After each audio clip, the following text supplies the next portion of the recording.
दिल्ली से बीजेपी सांसद कमलजीत सहरावत ने संसद में बने गतिरोध को लेकर विपक्ष पर हमला बोला।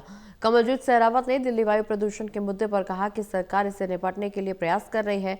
वहीं एमसीडी उपचुनाव के नतीजों को लेकर भी कमलजीत सहरावत ने जीत का बड़ा दावा किया। में गतिरोध देखने को मिल रहा है और इस वक्त बात करने के लिए बीजेपी सांसद कमलजीत सहरावत हमारे साथ हैं। कमलजीत जी, एसआईआर को लेकर विरोध प्रदर्शन हो रहा है, विपक्ष ने मांग की है कि तुरंत चर्चा होनी चाहिए, गतिरोध बना हुआ है। हमने पिछले सत्र में भी देखा कि एसआईआर के मुद्दे को लेकर लगातार विपक्ष ने संसद को डिस्टर्ब किया, चलने नहीं दिया।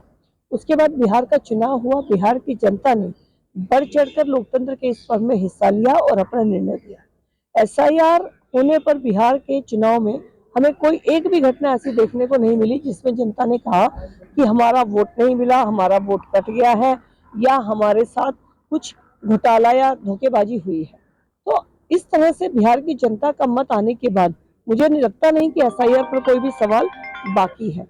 और रही बात विपक्ष की, तो संसद को ना चलने देना उनका मुख्य उद्देश्य है और तरह तरह के विषय को लेकर वो लगातार इसके ऊपर काम करते हैं, जबकि इस सत्र में ये पहले ही निर्धारित हो चुका था कि चुनाव आयोग के विषय को लेकर सत्र में चर्चा नहीं हो सकती और करनी भी है तो आप बातचीत करके करिए। आप सत्र को भंग करते हैं तो ये देश के लोकतंत्र का मजाक उड़ाते हैं। दूसरी तरफ दिल्ली में प्रदूषण का मुद्दा एक बड़ा मुद्दा बना हुआ है। विपक्ष ने कहा है कि सरकार को इस पर जवाब देना चाहिए और पीएम मोदी की चुप्पी पर सवाल उठाते हुए राहुल गांधी ने ट्वीट भी किया था। बीते दिन इस पर सवाल उठाए गए विपक्षी नेताओं की ओर से।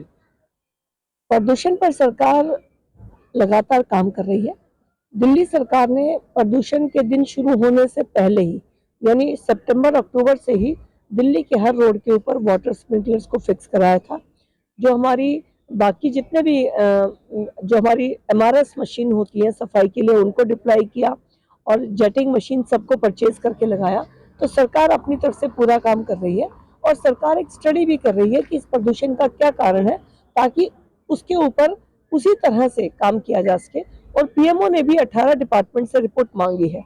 तो ये सरकार जो कहती है वो करती है, शोर नहीं मचाती है और इसके ऊपर लगातार सरकार काम कर रही है। ये सत्य है कि प्रदूषण का स्तर ऊपर है और इसके ऊपर स्टडी होकर काम होना चाहिए, लेकिन ये भी बहुत गर्व की बात है कि दिल्ली सरकार और केंद्र सरकार इकट्ठा होकर इसके ऊपर काम कर रही है। आखिरी सवाल है कि एमसीडी उपचुनाव के नतीजे आने वाले हैं, क्या उम्मीदें आपको हैं और क्या आप देख रहे हैं इस वोटिंग जो हुई थी उसके बाद क्या उम्मीद आपने की? हम प्रचंड बहुमत से एमसीडी के 12 उपचुनाव को जीतने जा रहे हैं। दिल्ली की जनता जनार्दन ने दिल्ली सरकार में जैसे अपना आशीर्वाद हमें देकर भाजपा की सरकार बनाई, कल भी हमें दिल्ली की जनता जनार्दन का आशीर्वाद मिलेगा और हम इन सीटों को जीतेंगे। धन्यवाद बात करने के लिए। कमलजीत सहरावत। और दिल्ली उपचुनाव का नतीजा जो एमसीडी का वो आने वाला है। इसके अलावा जिस तरीके से प्रदूषण का मुद्दा वो छाया हुआ है, साथ ही एसआईआर के मुद्दे पर विपक्ष के विरोध को नकारते हुए बड़ा बयान देते हुए कमलजीत सहरावत ने हमला बोला है। Pradeep Kumar, total news, Delhi.